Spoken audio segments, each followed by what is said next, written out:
Olá, voltamos com o programa A Notícia de Frente. Agora eu vou chamar o repórter Oliveira Júnior, porque vai trazer para a gente informações de uma grande solenidade, de um evento que acontece hoje lá no Palácio Paiaguás.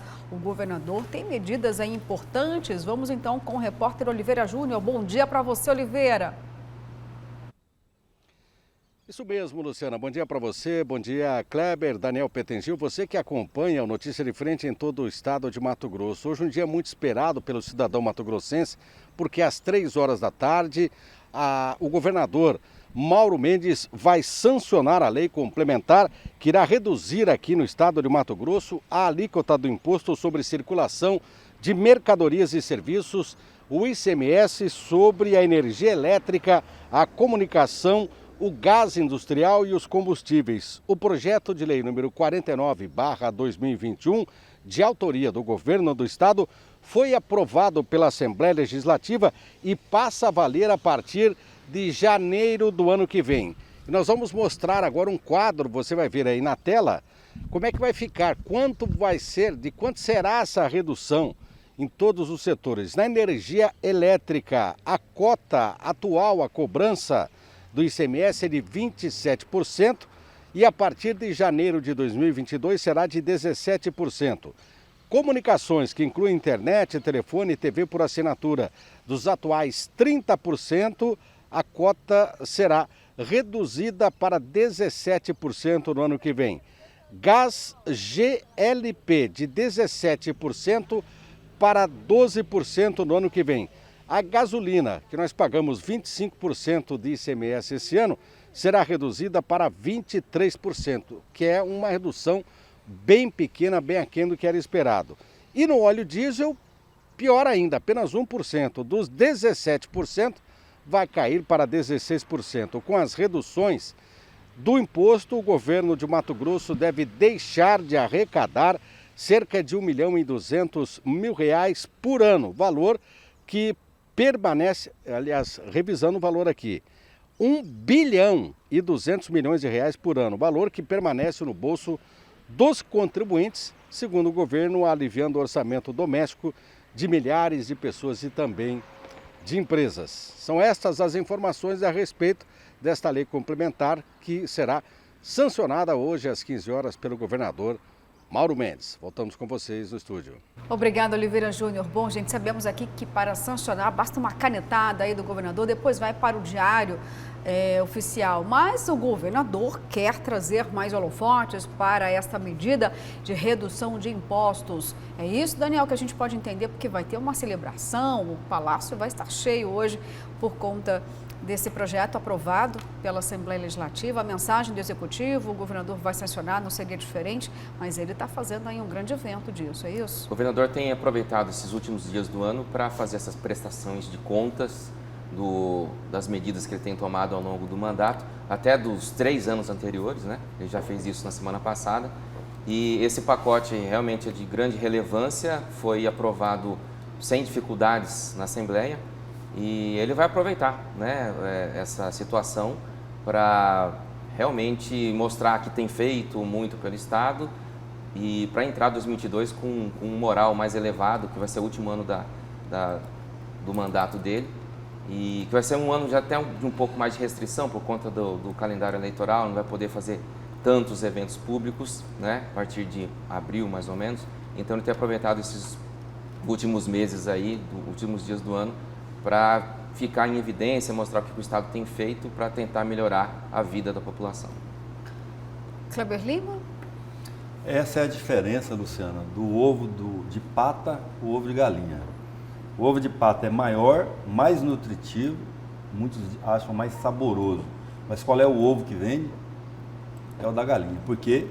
Porque a galinha faz propaganda na hora que põe o ovo. Pá, pá, pá, pá, o ovo e a pata quietinha. Então, o governador está propagandeando os seus ovos. Está com a cesta cheia de ovos e vive um bom momento. Cuiabano fala assim, está por cima agora, né?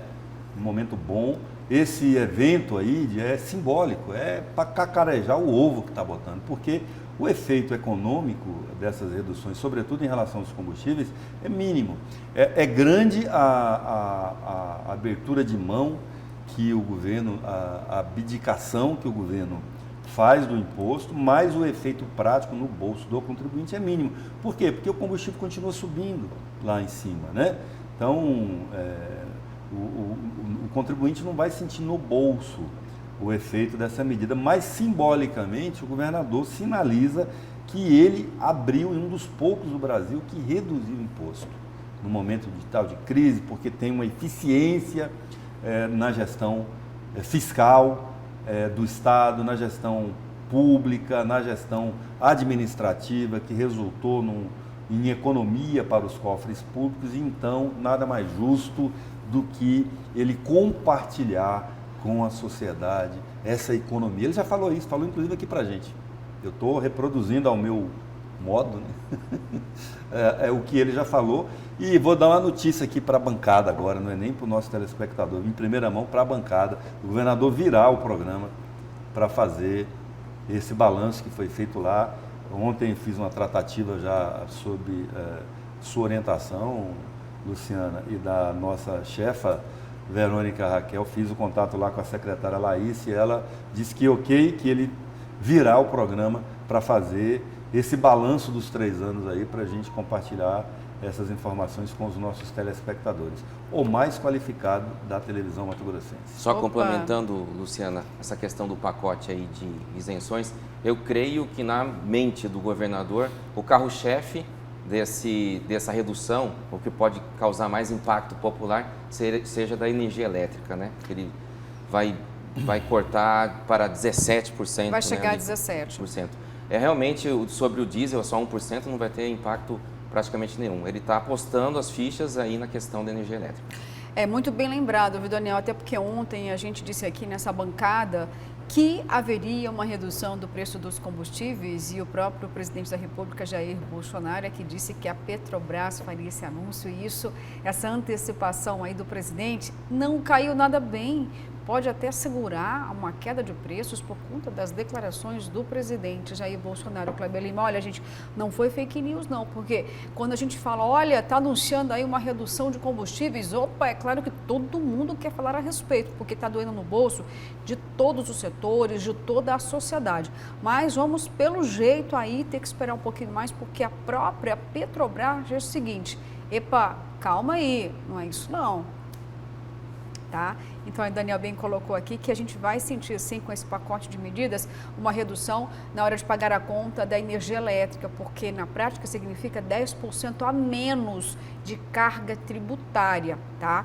Do imposto dos combustíveis é uma redução pequenininha, e a gente teria mais efeito, de fato, nessa redução de ICMS se o preço na bomba despencasse. Aí sim a gente ia encontrar um preço mais folgado na hora de pagar essa conta. Bom, mas vamos esperar então. E agora vamos voltar então para aquele assunto lá da CPI dos medicamentos vencidos, porque ontem foi feita a apresentação do relatório que pede o indiciamento de 33 pessoas, incluindo o prefeito da capital, Emanuel Pinheiro. Agora a gente vai ver a reportagem, né, com ele, né, completa, isso exatamente, 34 então. Roda aí o VT. O relatório final da Comissão dos Medicamentos chegou às mãos do presidente da CPI, Lilo Pinheiro, cerca de 1 hora depois do horário previsto para o início da reunião, aqui na Câmara Municipal. A reunião foi aberta logo em seguida. A CPI investiga lotes de medicamentos vencidos, encontrados no Centro de Distribuição de Medicamentos e Insumos, em maio deste ano. A empresa responsável pelo serviço é a Norge Pharma. O contrato de 19 milhões de reais, assinado em 2019, entre prefeitura e a empresa, foi rompido de forma amigável. O relatório final deveria ter sido entregue na semana passada, mas novos documentos foram entregues pela Secretaria Municipal de Saúde, o que fez o adiamento da reunião. Durante a apresentação do relatório final, cada integrante da Comissão Parlamentar de Inquérito dos Medicamentos tiveram 3 minutos para falar sobre a realização da investigação. Quem deu início à fala foi Marcos Pacola. Eu tenho certeza que hoje o relator traz aí algo que vai surpreender não só os vereadores, mas toda a sociedade cuiabana. E mais uma vez dizer que esse parlamento, sim, tem responsabilidade e está aqui para prestar o serviço para toda a população cuiabana. A comissão analisou mais de 20 volumes de documentos encaminhados por diversos órgãos e também por empresas contratadas pelo município. No total, foram cerca de 5.000 páginas.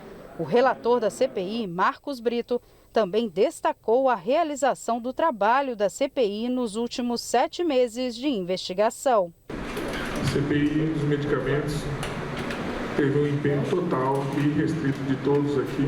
Todo momento fomos questionados, até por colegas, do nosso profissionalismo e da nossa imparcialidade e do nosso trabalho. Só que nós somos eleitos para isso, para responder à sociedade à altura.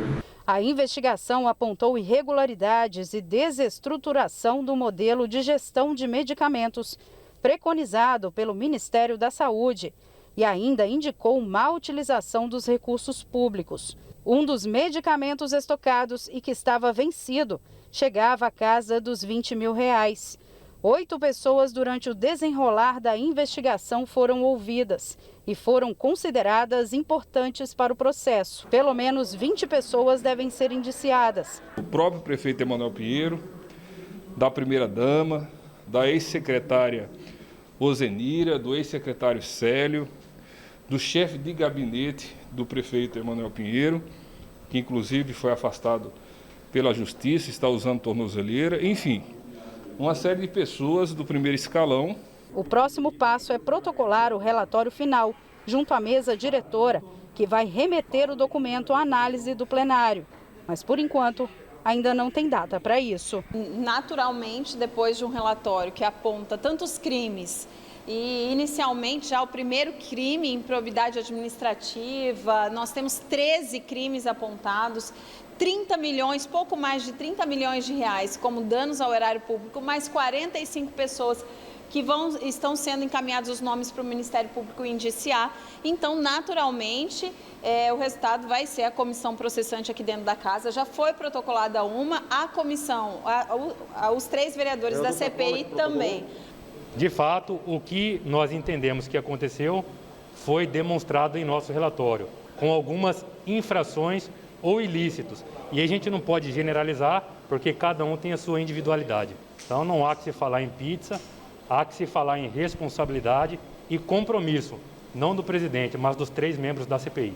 Conforme o artigo do Código Penal, ele foi imputado e vai ser encaminhado para o Ministério Público, conforme os documentos que foram juntados aos autos. A responsabilidade agora é do Ministério Público. A minha responsabilidade era investigar e levantar o máximo que eu pude. E isso eu fiz. E em tempo o relatório, graças a Deus, foi 3-0, coisa inovadora aqui na Câmara Municipal. E encaminhamos, eu acredito que no período amanhã, no máximo, a quinta-feira, será encaminhado ao Ministério Público. Bom, gente, entre os possíveis indiciados, eu vou citar os mais conhecidos, porque tem os ex-secretários de saúde. Incluíram nessa lista a Ozenira Félix Soares de Souza, a ex-secretária. Tem também Luiz Antônio Poças de Carvalho. Tem também a Elisete Lúcia de Araújo, que foi a primeira secretária da pasta e que, inclusive, desde o início, fez inúmeras denúncias ao prefeito da capital sobre muitas irregularidades na secretaria, incluindo também o prefeito Emanuel Pinheiro. São muitos outros nomes, mas pelo menos eu citei aqui os mais conhecidos. E também, gente, tem o chefe de gabinete, né? O ex-chefe de gabinete, Antônio Monreal Neto. Kleber Lima, a gente pôde ver aí detalhes a mais, né, sobre a apresentação desse relatório final.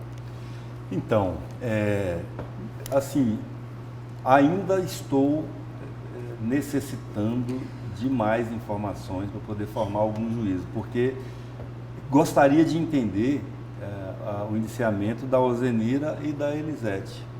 Elisete foi lá denunciar, gente, e do próprio neto do chefe de gabinete, porque a impressão que eu tenho é que trouxeram para o relatório da CPI do medicamento vencido fatos alheios aos medicamentos vencidos, fora do objeto da CPI. Já pegaram todo o clamor que tem aí, o que está na mídia, de outras operações e colocaram ali. porque senão, o que se explica, por exemplo, a Elisete? Ah, foi ela que assistiu. Não, mas ela que foi lá denunciar as coisas. Colocar nominalmente as ações de cada um desses gestores para saber... Precisa discriminar, foi o que o Lilo falou, não dá para generalizar, né? Claro. Mas aí precisava saber o que é, exato, porque senão a impressão que eu tenho, pelo que foi mostrado até agora na reportagem, a nossa aqui, o que está no jornal, enfim, o que veio a público desde ontem, não se sustentam o conjunto desses indiciamentos. Precisa elucidar, então, as ações de cada um, pode dizer. Exato. Todo esse calhamaço, esses milhares de páginas de documentos vão chegar à mesa do Ministério Público. Eu creio que, a partir de agora, o MP vai tentar dividir o que foi uma conduta de indique desvio ou corrupção em relação a recurso público mesmo, ou que foi negligência ou omissão em relação aos medicamentos que foram vencidos. Talvez eles estejam colocando tudo no mesmo balaio, né? Uma questão de... todos os indiciados têm uma questão de corrupção, mas eu creio que são duas coisas diversas, diferentes. A questão do desvio, um suposto desvio de recurso público, e a questão da omissão, da negligência que levou ao vencimento desses medicamentos, né? Tá, inclusive, vou ser justo aqui, porque até a atual secretária, a Suelen Danielen, também consta o nome dela nesse relatório que pede um indiciamento. As informações ainda que nós temos aqui é o fato de que as irregularidades que envolvem o direcionamento para a contratação da empresa Nord Pharma e também a Log, a assistência digital, empresas que atuavam lá no CDMIC. Ou seja, então já mostra que talvez seja o princípio dessas irregularidades, o direcionamento da contratação dessas empresas. Nesse momento, não sei dizer quem era o secretário responsável durante esse processo do certame, do edital de licitação. Sim, e a vereadora Michele citou 13 crimes descritos aí na CPI.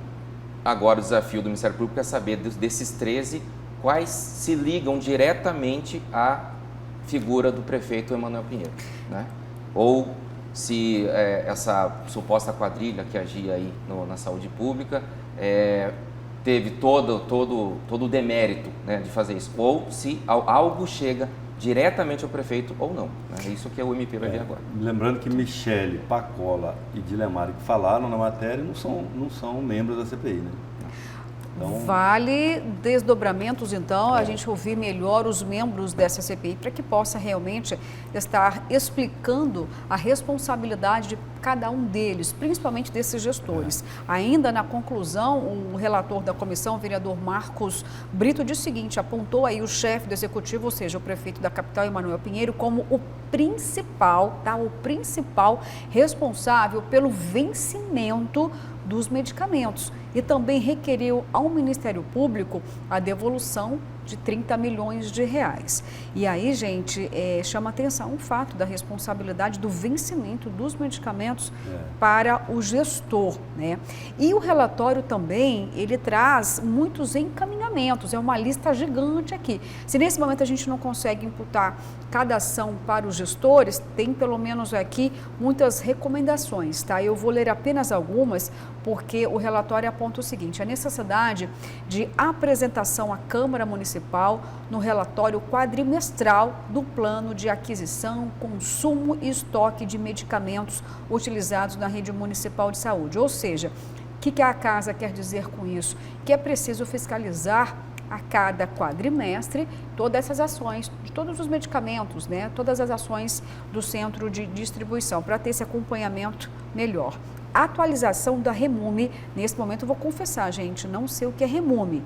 Teria que ter atualização obrigatória a cada 2 anos. Kleber, Daniel, não sei nesse momento, gente, desculpa, vamos pesquisar aqui e trazer o que significa o REMUME. A criação da coordenação de assistência farmacêutica responsável pela gestão de todas as etapas da assistência farmacêutica, incluindo a seleção, programação, aquisição, distribuição e dispensação de medicamentos, de forma unificada em toda a administração pública municipal direta e indireta, ou seja, acompanhando ainda, né, todo o trabalho da coordenação da assistência farmacêutica. Ainda pede a realização de concurso público para a saúde municipal, em especial para prover profissionais farmacêuticos nos órgãos gestores. Talvez, gente, olha, eu vou até destacar aqui, dá para pensar aí com vocês, a realização de concurso público, será que seria suficiente para poder deixar de ter a necessidade de contratar essas empresas? Porque essas empresas, elas têm um custo elevadíssimo. E aí, a responsabilização do gestor municipal se torna ainda maior durante a prestação de contas, porque é um concursado e não uma empresa contratada, diminuindo aí, Kleber, a possibilidade de ter essas irregularidades, porque o custo dessas irregularidades aqui é elevadíssimo, gente. Então, será que ter pessoal capacitado, a realização de concurso público, não seria um limitador para essas ações irregulares, Daniel? Nós falávamos no bloco anterior sobre as possíveis mudanças aí no staff do prefeito, principalmente em relação à Secretaria de Saúde. Não é uma opção, é uma necessidade que ele tem de mexer, não apenas nos cargos aí de comando, mas em todo o sistema público de saúde da capital, que tem se mostrado falho. Acontece esse tipo de coisa que só vai realmente penalizar o contribuinte, penalizar a população de Cuiabá. Ele deve sim mexer, pensar numa mexida não só em relação à troca de nomes, mas numa mexida geral no sistema. Olha, eu tenho aqui um quarto integrante dessa bancada, eu adoro, viu, porque eu disse aqui, eu confessei, gente, nesse momento, desculpa, eu não sei o que é Remome, mas o secretário de Saúde de Mato Grosso, Gilberto Figueiredo, acabou de mandar aqui para mim. Significa, Kleber e Daniel, e você que está em casa, a relação municipal de medicamentos. Lista importantíssima, hein? Então, o Remome é isso, viu? É Relação Municipal de Medicamentos. Obrigada, secretário, por encaminhar aqui para a gente o significado do Remome, o que torna, então, agora aqui bem claro para a gente por que os vereadores estão pedindo a atualização dessa lista. Porque aí a gente vai poder falar, olha, quais são os medicamentos que estão sobrando com mais clareza? Quais são os medicamentos que estão faltando na rede? Que, aliás, é o grande clamor da população, que vai lá no postinho de saúde, não consegue o medicamento. A imprensa liga para a assessoria de imprensa e fala, olha, está faltando tal medicamento. Olha, a gente vai verificar. Então, tem um prazo aí longo para essas respostas e também pode auxiliar, inclusive, né, na melhor administração desses medicamentos. E ainda em relação a isso, gente, tem uma outra aqui questão que é muito importante, viu? Que seria a... Olha só, a confusão que deve ser lá, viu? Elaboração de organograma com descrição de cargos e funções com clareza das responsabilidades e atribuições. Gente, será então que existe até mesmo a dificuldade de entender cargos e quais são de fato as atribuições de cada um? Você que tem uma empresa aí, tem a dificuldade de saber por que você contratou e qual a função do seu funcionário? Pois é, no serviço público tem que ser a mesma coisa. Kleber, chega a estranhar aqui, chega a causar até aqui, gente, olha, embrulha o estômago. Como assim? Tem um número alto de comissionados e não existe a clareza do porquê que você está lá, o que você está fazendo. Mas não é terceirizado lá, Luciano? Uma grande parte terceirizada. Então, está muito confuso isso aí. Eu sugiro até que a gente possa trazer aqui o relator da CPI para a gente poder aprofundar, porque senão vai ficar ilação, eu não gosto de fazer ilação. Tá certo, gente, olha só, são 7h06. Posso ler um poema aqui rapidinho, antes de você chamar? Você Pode. Deixa?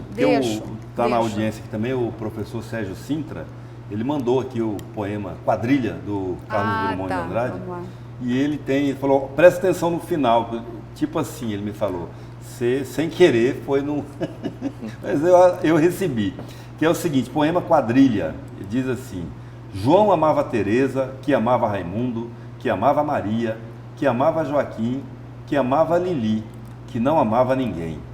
João foi para os Estados Unidos, Teresa para o convento, Raimundo morreu de desastre, Maria ficou para tia, Joaquim suicidou-se e Lili casou com J. Pinto Fernandes, que não tinha entrado na história.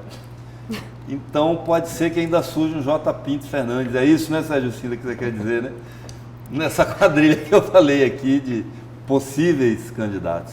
Tá certo, Kleber. Daniel, vamos para um rápido intervalo agora e a gente fica com imagens de um trecho movimentado aqui da capital. Fomos ali diretamente para a Avenida Miguel Sutil, 7h07. O sol hoje está raiando, hein? Olha lá, gente, o dia vai ser quente hoje. Será que tem chuva? Bom, vamos ver ainda. Daqui a pouquinho voltamos.